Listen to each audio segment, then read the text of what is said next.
Radio Classique. Radio Classique, l'invité de l'économie. 7h21 sur Radio Classique, c'est le président de la société Inès de la Fressange qui est donc l'invité de Radio Classique ce matin. Bonjour Fabrice Boé. Bonjour. Vous avez décidé il y a plus d'un an maintenant de racheter et de relancer cette marque incarnée par l'ex-mannequin de Chanel, emblème de ce qu'on appelle le chic décontracté. Pourquoi cette envie à l'époque, rappelez-nous ? Eh bien, comme vous venez de le dire, Inès de la Fressange incarne le chic décontracté. Moi, j'appelle ça le chic parisien, qui est un concept qui est connu, compris dans le monde entier, et qui donc a une énorme valeur.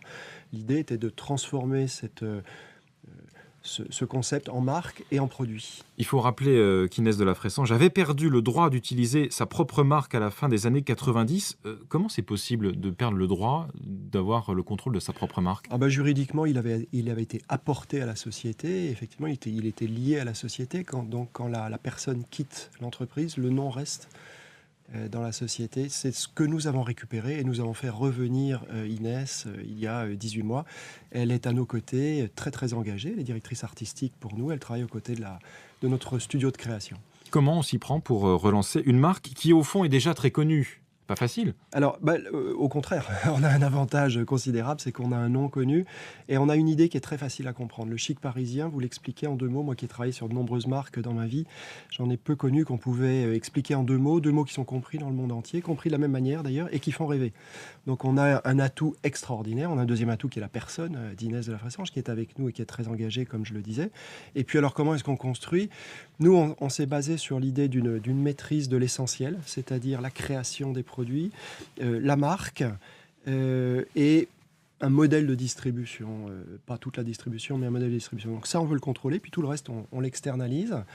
Et on essaye de trouver, de bénéficier en fait des 2 plus énormes facteurs d'accélération que le monde ait connus depuis des décennies, qui sont la mondialisation et le numérique, qui nous permettent en fait de nous faire connaître et de transporter notre idée et nos produits dans le monde entier à une vitesse qui est absolument stupéfiante. La fabrication des différents produits dont on va parler dans un instant, c'est du Made in France le plus possible ? On privilégie le Made in France, c'est pas toujours possible, mais on préfère. Tous les produits sont créés à Paris, donc toute la conception, toute la valeur ajoutée de la conception est à Paris, et on essaye de privilégier la production française. Oui. La marque Inès de la Fressange, c'est une galaxie en fait de produits, ça n'est pas seulement des vêtements. Vous avez choisi de fonctionner beaucoup par licence, notamment avec Uniqlo par exemple, le distributeur japonais. Pour quelle raison ? Alors, ce ne sont d'ailleurs pour l'instant pas des vêtements Inès de la Fressange, puisqu'on est en train de reconstruire la marque. Le prêt-à-porter viendra en 2015. Exactement. Donc, il y a une partie de la marque qu'on contrôle totalement, qui sont les catégories centrales. Donc, nous allons être présents à partir du début de l'année prochaine sur les principales catégories qui sont le prêt-à-porter, la maroquinerie et les chaussures. Et puis, on étend ça, et là, on contrôle à peu près tout là-dessus. Et puis ensuite, on fait appel à des licences pour amplifier finalement notre action sur des catégories qui sont de plusieurs types. Il y a l'équipement de la personne, ce sont les bijoux, les lunettes, bijoux faits en France d'ailleurs, en Ardèche, lunettes de soleil faites en France dans le Jura, le homeware, la lingerie, le bain, les foulards. Les accessoires de la vie quotidienne, qui peuvent être des stylos, de la papeterie ou ce qu'on appelle du high-tech, en fait, des étuis d'iPod, iPad, smartphone et autres smartphones. Tout ça, ça fait partie du chic décontracté à la française. Et puis la maison, et oui, et je termine donc par la maison, parce que être une Parisienne, c'est un style de vie, et nous sommes une marque style de vie. Nous ne sommes pas une marque de couture, nous sommes vraiment une marque qui souhaite répondre aux attentes des Parisiennes à tous leurs moments de vie, en quelque sorte. Donc oui, nous couvrons beaucoup de catégories. Et alors, pour revenir sur la question que vous me posiez sur les collaborations, nous faisons également des collaborations extérieures. C'est ce qui a été fait très bien d'ailleurs avec Uniqlo, pour lesquels nous avons dessiné ensemble, avec eux, une ligne de vêtements qui en est... Nous venons de présenter, là je rentre de New York, nous avons présenté hier la 3e collection, le printemps-été 2015, présentée à la presse hier. Vous espériez, Fabrice Boé, un volume d'affaires pour Inès de la Fressange compris entre 200 et 300 millions de dollars pour cette année 2014. Est-ce que vous allez respecter cet objectif ? Oui, alors on fera les comptes à la fin de l'année, mais je pense que ce qu'on appelle la valeur retail, donc les sommes qui sont dépensées par des femmes principalement dans le monde entier pour acheter des produits qui portent la marque Inès de la Fressange, on devrait être aux environs de 200 millions de dollars. Oui. Et le luxe accessible, le chic parisien, donc, ça s'exporte bien ?